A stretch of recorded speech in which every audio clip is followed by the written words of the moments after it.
everyone, welcome back to RJK English. So let's talk today about renting a house, and we'll talk a little bit about owning as well. How do we talk about this? What vocabulary do we use? First, if you own a house, you either buy it with cash and you own it, or you get a mortgage.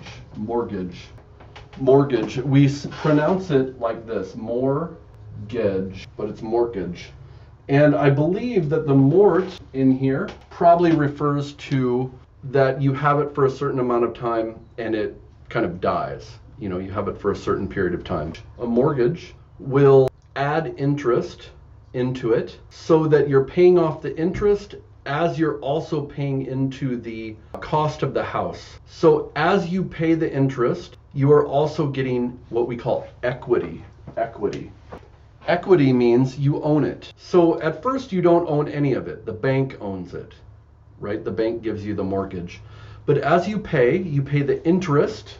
You pay the interest, which is like a fee by percentage to the bank, but you're also paying into the actual cost of the house as well. And as much as you pay into the cost of house, you have equity. You own that part of it.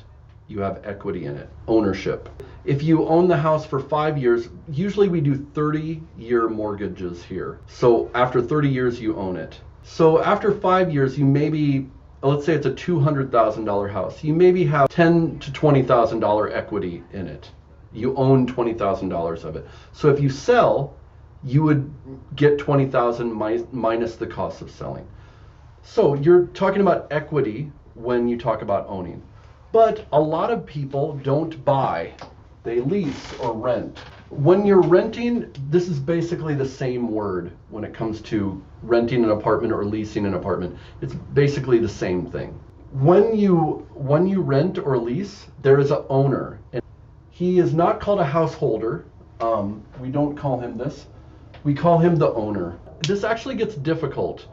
Officially, he would be the renter and you would be the rentee. Just like someone that employs you, your company that you work for, they're called the employer and you are called the employee. But it doesn't work that way when we just talk casually. We usually call them the owner or the landlord. But anyways, you are the renter or the tenant. When you rent, you sign a contract. We call that a lease. And when you add your signature to it, you sign it. Some countries you use your thumbprint. Some people do a 3-year lease, meaning you have to rent from there for 3 years. Here it's common to have a 1-year lease. Within the contract there is fine print. We call it fine print.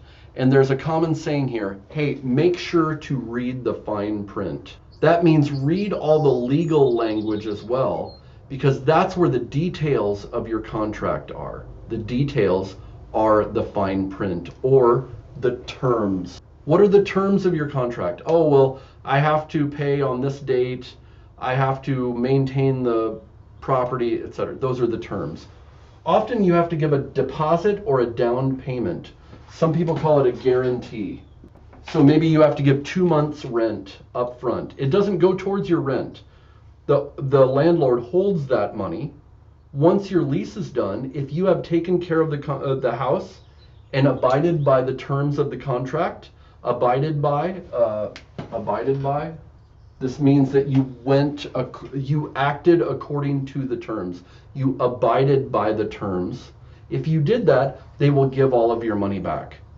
If they have to pay for repairs that are beyond the contract terms, they will take that out of your deposit. If you totally destroy the house, they'll take the deposit from you. Yeah, that basically covers it. One thing I want to talk about here is for Muslim countries, this interest, which is on a percentage basis, okay? If you buy it for $200,000 and you're paying 3% interest, that means every year you're paying the bank 3% of the cost of that house. And it is expensive. You basically pay double for the house. Well, interest in Islamic countries is not allowed. It is haram. So often banks will do halal loans. And in this, they will set up a set fee instead of interest.